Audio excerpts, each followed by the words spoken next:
Halo Rikinesia, apa kabar semuanya? Mudah-mudahan semuanya dalam keadaan sehat-sehat saja ya.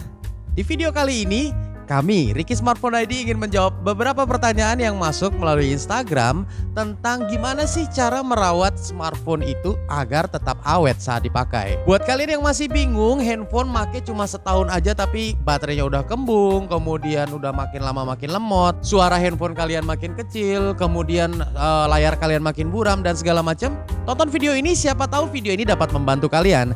Dan jangan lupa untuk subscribe dan share video ini supaya teman-teman yang lain juga dapat manfaatnya. Ngomong-ngomong soal merawat ponsel, ada banyak sekali aliran dalam merawat ponsel. Aliran bro.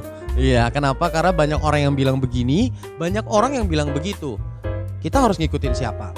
Itu terserah kalian. Tapi secara teknis, kami dapat memberikan beberapa saran mengenai cara untuk merawat ponsel kalian supaya awet dan panjang umur. Kalau bisa sampai ulang tahun ketiga atau keempat.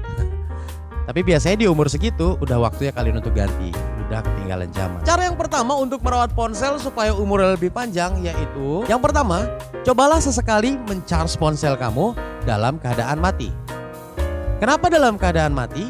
Karena walaupun tidak digunakan, ponsel itu tetap bekerja di belakang layar untuk menjaga notifikasi.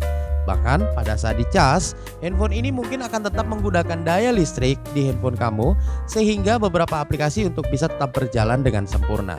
Nah, ketika itu digunakan, handphone kamu tentunya akan tetap berjalan dan menghasilkan panas sehingga kemungkinan dalam umur waktu yang panjang nanti handphone kalian akan mengalami penurunan kualitas dari baterai. Untuk itu, sesekali waktu kalian boleh melakukan proses charging ponsel dalam keadaan mati. Selain itu juga mengecas ponsel sesekali dalam keadaan mati punya manfaat cukup baik buat manajemen RAM dan memori kamu.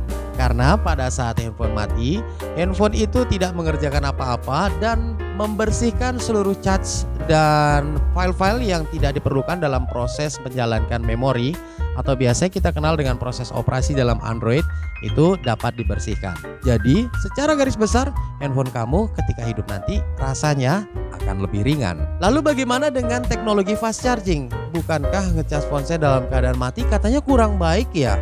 Benar, tapi yang perlu digarisbawahi di sini mengecas ponsel dalam keadaan mati tidak perlu terlalu sering dilakukan, mengingat ini juga berkaitan dengan tahanan listrik yang berada di dalam handphone kalian. Untuk itu bisa kalian lakukan hal ini seminggu 2 atau 3 kali saja supaya sistem yang dibutuhkan tetap berjalan di handphone kamu. Kamu juga tetap mendapatkan notifikasi saat handphone kamu sedang di-charge dan tentunya handphone kamu juga tetap terjaga umur pemakaiannya. Yang kedua, jangan cuma yang punya handphone aja yang rajin mandi.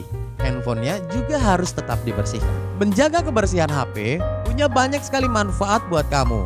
Apalagi kata penelitian, handphone itu merupakan salah satu tempat paling banyak bakteri yang mungkin disentuh oleh manusia. Untuk itu, teman-teman harus rajin membersihkan handphone ke teman-teman dengan hand sanitizer misalnya, atau ketika akan menggunakan handphone juga bisa sesekali melakukan proses bersih-bersih dulu. Kalau Mimin, kalau aku biasanya membersihkannya dengan tisu basah yang sudah dikasih hand sanitizer. Gunanya untuk apa? Untuk menjaga kebersihan handphone dan mencegah penyebaran penyakit. Selain itu juga banyak poin-poin di dalam handphone kalian yang mungkin untuk kemasukan debu dan kelembaban. Seperti dryer speaker di sebelah sini, lubang charger, dan lubang handsfree di sebelah sini. Untuk itu, menjaga kebersihannya bisa membuat teman-teman mendapatkan umur pemakaian yang lebih panjang, terutama dari segi bagian-bagian yang terbuka seperti ini. Misalnya, kalau tidak dirawat, nanti di sini banyak debu dan bisa membuat suara handphone kalian menjadi menurun. Yang kedua, misalnya di lubang charger kalian tidak jaga kebersihannya, itu bisa berakibat nanti mengakibatkan korosi dan memperpendek umur slot chargernya. Hal ini juga berakibat kepada pendeknya umur handphone kalian. Untuk itu, jangan lupa selain kalian harus tetap menjaga kebersihan dan kesehatan di masa pandemi, handphone kalian juga dijaga dong. Yang ketiga, tidak ada gading yang tak retak. Sorry, maksudnya tidak ada handphone yang tak retak kalau kena benturan. Iya, emang bener, banyak sekarang handphone yang mengklaim mereka menggunakan tempered glass, kemudian menggunakan material kaca maupun besi di case belakangnya. Tapi itu tentunya tidak menjamin handphone kalian untuk tetap memiliki ketahanan yang sangat tinggi terhadap benturan. Ingat, apapun yang dibenturkan ya pasti akan pecah, tergantung kekuatannya sebagaimana. Tidak ada ponsel yang tahan terhadap benturan 100%. Jadi untuk itu kalian perlu menjaga handphone kalian dengan memasang case atau tempered glass. Lebih baik menjaga dengan membelikan handphone kalian tempered glass atau anti gores daripada nantinya kalian harus mengganti LCD sekalian. Kan lumayan mahal. Selain itu juga kedua alat tambahan ini, anti gores, tempered glass, dan case, itu juga bisa mendongkrak penampilan handphone kalian menjadi lebih trendy dan bergaya. Itu dulu sekian tips sederhana yang mungkin kalian juga pernah pikirkan, tapi mungkin kalian tidak pernah lakukan. Saya Prima Susantyo dari Ricky Smartphone ID mengucapkan terima kasih. Jangan lupa follow Instagram rickysmartphone.id dan sampai ketemu di video selanjutnya.